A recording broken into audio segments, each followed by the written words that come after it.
Snow fell like sifted ash over the cracked sidewalks, layering thin white on salt-streaked streets. A dull wind pushed against the bundled frame of a man, late 30s, tall but slightly stooped, his eyes hollowed by sleep lost to time and necessity. One hand gripped a steel thermos, the other nudged a battered stroller with a dragging front wheel that squeaked every fifth turn. He hummed under his breath, tuneless, barely audible, something more for him than the world. Inside, the stroller, a girl no older than 3, curled in a pink coat 2 sizes too big. A broken crayon held tightly in her small fist. Her face, all warmth and peace, rested sideways against the corduroy pillow her father had sewn from an old jacket. Thomas. That was his name. The snow didn't know it, nor the wind, nor the tired lights of the early morning buses, but it mattered, in the quiet way names do when no one else is around to say them aloud. The sidewalk sloshed underfoot.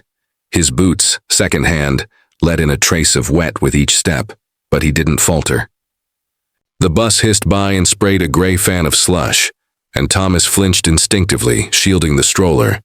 Rosie didn't stir. He adjusted the scarf around his neck. His fingers were red and cracked, one knuckle wrapped with the sort of makeshift bandage born from paper towels and packing tape. His shift at the overnight warehouse had ended just before sunrise, but there was still the lunch-hour delivery job waiting. Sandwiches to office towers, tips that sometimes paid for diapers. Maybe more if it snowed harder. The air smelled of diesel and melting snow and something faintly metallic. Across the street, a bakery blinked its yellow sign to life. The lights fogged the inside of the window, but Thomas saw the clerk setting out the day-old rack. His stomach knotted with interest and shame, but the stroller squeaked louder, so he crossed. Inside the bakery, the warmth was nearly startling. He stood just inside the door for a beat longer than necessary. The clerk, a girl no older than 19, offered a faint smile. He nodded and pointed gently to the bottom row. Rolls from yesterday, 3 for $1. Coins clinked into the palm of her hand. Outside again, he held one roll in his hand and placed the others in the stroller's basket. Rosie stirred slightly, her mouth making small chewing motions in sleep. The roll was soft, despite its staleness, and he took a small bite, chewing slowly, grateful. A song played faintly from a car stopped at the intersection. A Christmas tune, one of the old ones with strings and bells. It unspooled something in him he hadn't prepared to feel. Evie used to hum that one when they folded laundry, or maybe when she rocked Rosie to sleep. It had all blended now, memory and longing stitched into the same worn fabric. His feet took him the rest of the way home without asking permission. The apartment building sat low against the sky, its bricks darkened with age and soot. The front door stuck when pulled, and Thomas had to lean his weight against it before it groaned open. Inside smelled of radiator heat, wet wool, and someone's forgotten dinner. Their unit was on the 3rd floor. He climbed carefully, cradling the stroller under one arm like a bundle of firewood. Rosie didn't wake until he bumped the 3rd stair. "Daddy." "We're home, little bean," he said softly, kissing her forehead. Their apartment was small, not cozy in the charming sense, more in the way that sound traveled too easily, and every square inch counted. The heat worked in spurts. Rosie's tiny bed sat near the only radiator, under a window that trembled during heavy winds. She clambered out of the stroller, still holding the crayon. She toddled over to the small pile of books they read nightly. Thomas peeled off his coat and boots. One sock had a hole near the heel he didn't remember being there yesterday. On the counter sat the letter. It leaned against the fruit bowl, unopened, but always in sight. The envelope was pale blue, the handwriting unmistakable. Evie had written it 2 weeks before her passing, given it to the hospice nurse with instructions not to give it to him until he was ready. That was almost a year ago. He picked it up, traced, his thumb over her name written in long, thoughtful cursive. The seal was broken. He'd opened it once months ago but never read beyond the first line. He had told himself he would one day, when the ache felt less like a sharp breath and more like a soft bruise. Today was not that day. He placed it back on the shelf. Rosie was singing something now, to herself. A made-up tune with no real melody, about bears and honey and something. About the moon. She wore Evie's old sweater again, insisted on it almost nightly. It pulled around her knees and dragged like a cape. Later, after dinner, after she'd fallen asleep with her fingers curled into the hem of that sweater, he'd check the job board again, the site that loaded only half the time on his phone. Maybe someone needed help moving a couch or shoveling snow. Maybe the world had just one more hour to give him. He wasn't greedy. He just needed enough. He always had a reason to keep going, and her name was Rosie. Snow thickened in the early afternoon, blanketing the town in quiet urgency. The intersection at Myrtle and 8th had always been an awkward one, just enough incline to make winter driving risky, just enough space for danger to find its way in. Thomas carried his groceries in reused bags, their handles twisting from weight and wear. The day had been better than most. He had scored a small gig fixing shelves in the back of a hardware store. $10 under the table, enough for eggs, beans, and a fresh roll for Rosie. A little victory. He was humming again, maybe out of habit, maybe to keep the cold from creeping too far inside. He stopped at the curb, waiting for the light. Then the scream. It cut the winter silence clean, shrill, desperate, sudden. A car, blue and small, had spun out mid-turn. It skidded sideways into the opposite lane, overcorrected, then slammed against the lamppost with a hollow crunch. Steam hissed from under its hood. Another car, much larger, rounded the corner too fast, trying to brake on the slick road. Tires screeched. Thomas didn't think. He dropped the bags, cans and oranges spilling into the snow, and ran. The door of the car was jammed. Inside, a young woman's face was frozen in shock and fear, her hands cradling a swollen belly. Help. Me, she cried, voice cracking. He shouted for someone to call 911. No answer, no time. He slammed his shoulder into the car door once. Twice. It groaned but didn't give. A third time. The glass cracked. Her hand reached for his through it, trembling. He caught it. One final push and the door creaked just wide enough. He yanked it open. Come on, he gasped, sweat mixing with snow on his brow. I've got you. She stumbled out just as the other vehicle skidded closer, unable to stop in time. They cleared the bumper by inches.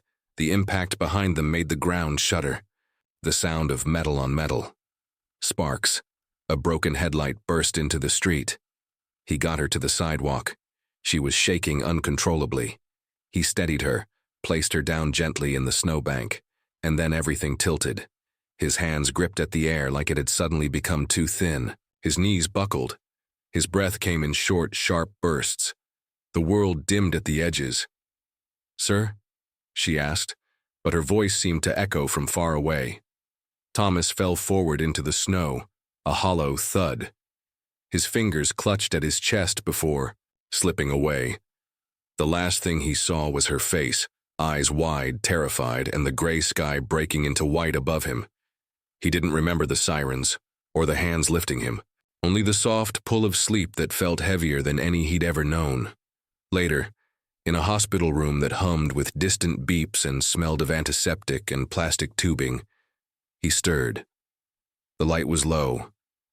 Afternoon or morning, he couldn't tell. Panic struck before thought.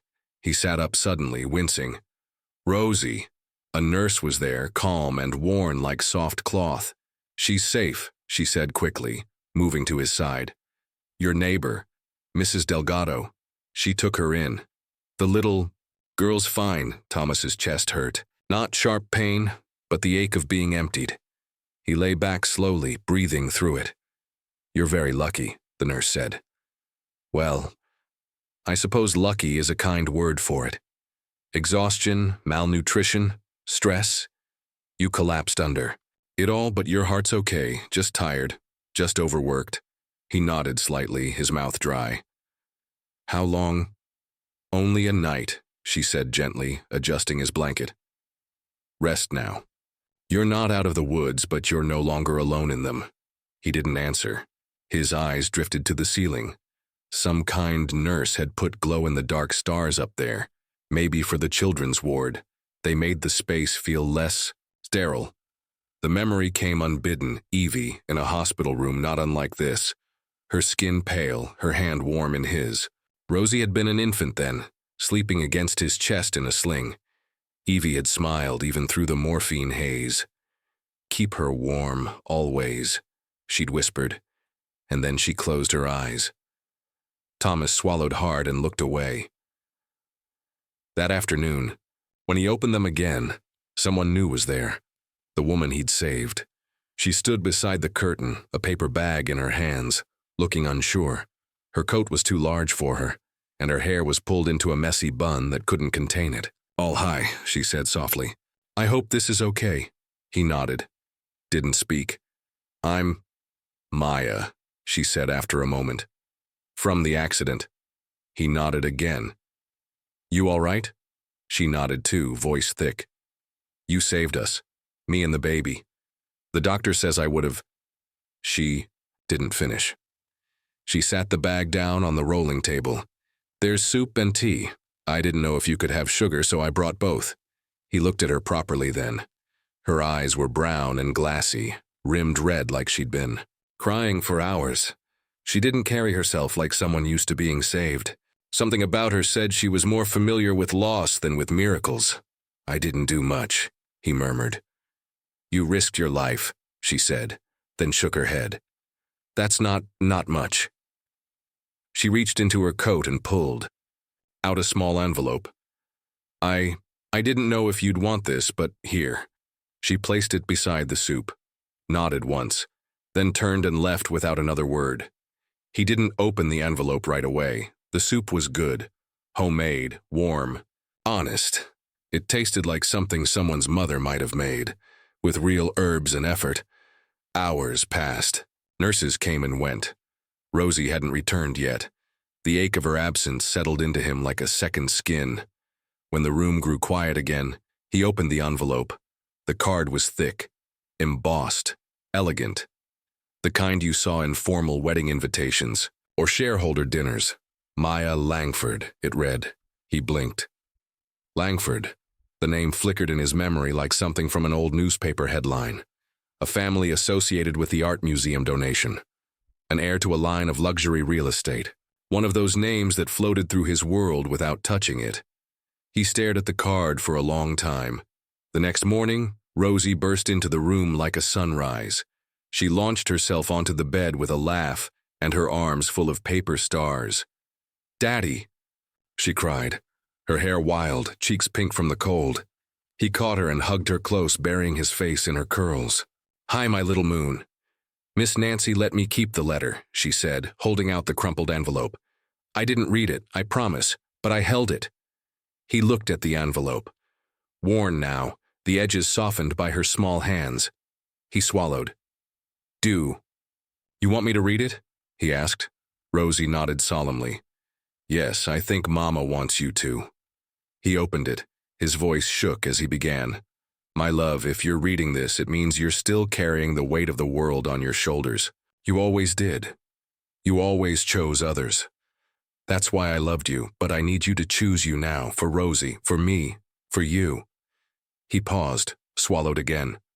Rosie rested her head against his arm. "I don't want you to live in ashes. I want you to build again. Love again, even if you think you can't, especially then." The rest he read silently, lips moving but no words escaping. When he finished, Rosie pointed up. "Stars," she said. He looked up. The ceiling glowed faintly. She traced one of the stars with her fingertip, careful, reverent. "I made a wish," she said. He closed his eyes, so did he. Morning settled over the narrow street with a faint blue cast, the kind that only came after snow. The sky was still, the trees bare and white-tipped, and the air stung like needles in the lungs. Thomas's house sat quietly between two others, both older, both weathered like his.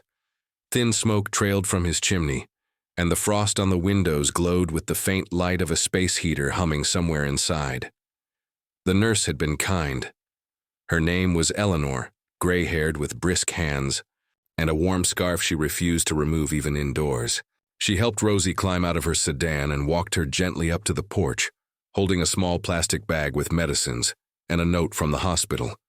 "She's all yours now," she said with a soft smile.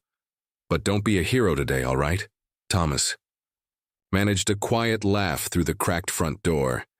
His arm was in a sling, his face still pale, but his eyes were grateful. "Thanks, Eleanor." She leaned down to Rosie, whispering something that made the little girl giggle, then patted Thomas on the shoulder and left without another word. Thomas closed the door, and for a few long seconds, silence settled. Then engines rumbled up the road, one, then two, then a third, lower and smoother than the rest. Rosie's head turned, curious. She went to the window and pulled the curtain back, nose pressed against the cold glass. "Daddy." Cars.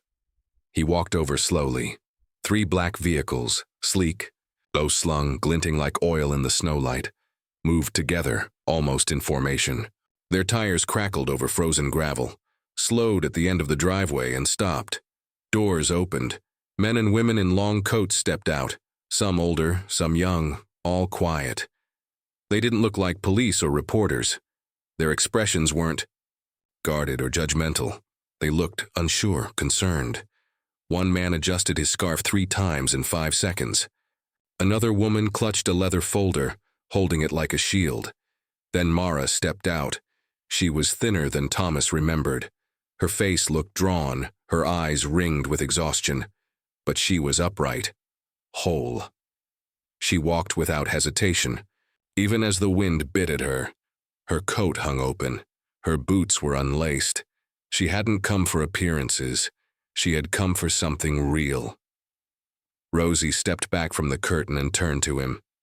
"It's the nice lady." Thomas opened the door slowly. Outside, Mara stood just a few feet from the porch. Her eyes found his, and something shifted in her shoulders. She exhaled like she'd been holding her breath since yesterday. "I didn't know if I'd be welcome," she said softly. He looked at the people behind her. They stood with polite distance, watching. She saw his glance and nodded slightly. "They're my family. Kind of. They didn't know where I was." "Not really." Thomas opened the door wider. "You want to come in?" Mara hesitated, then nodded. She stepped onto the porch slowly, pausing at the threshold. Rosie tugged his sleeve and whispered, "Can I make tea?" He nodded, and she ran toward the kitchen with determination. Inside, the warmth felt like safety. Mara sat gently on the edge of the old sofa, as though not wanting to disturb the room's balance.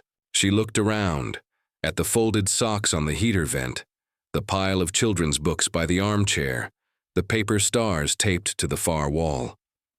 "Nothing in here's fancy," Thomas said, following her gaze. "But everything works. Mostly." Mara smiled faintly. "I like it. It's real." A knock at the door again. One of the men from outside stood on the step, holding a large bag. Thomas opened it with hesitation. "We brought groceries," the man said, almost apologetically. Mara insisted. "We didn't want to intrude." Thomas looked at the bag. Organic labels, fruits, fresh bread, things Rosie hadn't seen in weeks. He nodded and took it. Back inside, Mara seemed smaller somehow. She looked down at her hands, then up at him. "I told them what you did," she said, voice barely above a whisper. "I told them I was alive because of you." Thomas sat down slowly in the opposite chair, cradling his injured arm. "I just pulled a door open." "You ran into traffic," she corrected. "And you collapsed. You almost died." He looked away. "Rosie needs me." Mara's voice cracked a little. "I did too." He glanced at her then. She folded her hands over her belly, steadying herself. "I ran from a fiancé who wanted to control everything. What I wore, what I said, who I saw. My family didn't listen. They said he was good for our name, good for business. And now..." She looked at the window, where Rosie stood carefully pouring water into a chipped mug. "They changed when they thought I was gone. When they realized what they'd done by not listening." A long pause. "I didn't know what help looked like until you stopped for me," she said. "Everyone else just kept driving." Silence stretched between them. Then gently she reached into her coat and pulled out a small, polished object. She stood, walked to the small table near the door, and placed it down. A silver key. "Not a payment," she said quickly. "Not charity. Just in case you ever need shelter. I know what that need feels like." Thomas stared at the key. It glinted softly under the porch light spilling through the window. "Why me?" he asked finally. She tilted her head, eyes warm but tired. "Because you never asked why me. You just helped." And with that, she turned, coat fluttering gently, and stepped back outside. Rosie ran to the window again, waving. The luxury cars didn't roar this time. They rolled away quietly, almost reverently, like a procession. When the silence returned, it felt different. It didn't feel like loneliness. It felt like the kind of quiet that came after a storm.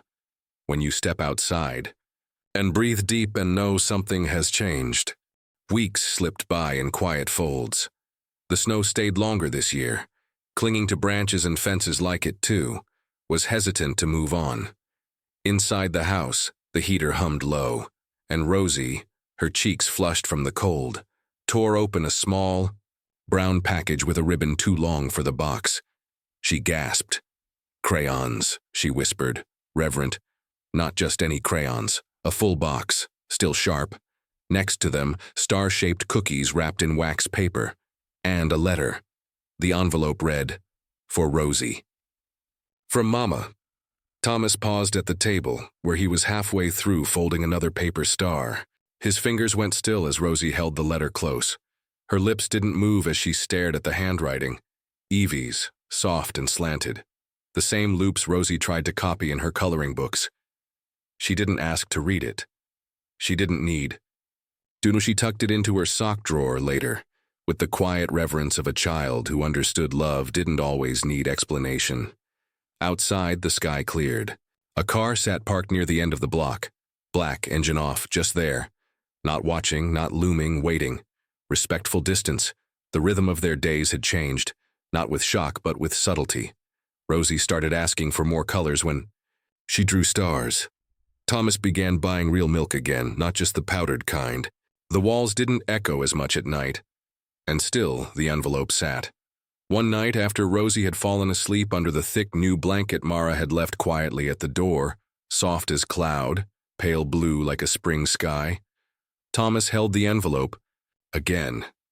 He sat at the table, alone except for the whisper of the heater and the sound of Rosie breathing through the bedroom door. The flap gave way. Inside, only a few lines. Evie had never wasted words. "Thomas, if you're reading this, it means you're still choosing love even after all of this. Don't let your heart close up. You were always meant to be someone's miracle, just like you were mine." He didn't cry. Not loudly. Not at all, really. But something inside him loosened, like a too-tight knot untying after years. He folded the letter carefully, tucked it beside the folded star he'd meant to finish, and leaned back. Through the open door, Rosie murmured something in her sleep. A paper star slid from the table and floated to the floor, landing gently. Sundays changed after that. Sometimes Mara arrived with a casserole, other times with books that still had the receipt inside. She'd sit cross-legged on the rug while Rosie drew new constellations with her crayons, naming them things like Mama's hair and warm soup. Thomas made tea. The cheap kind, still. Mara never commented. They never talked about the accident. Not directly.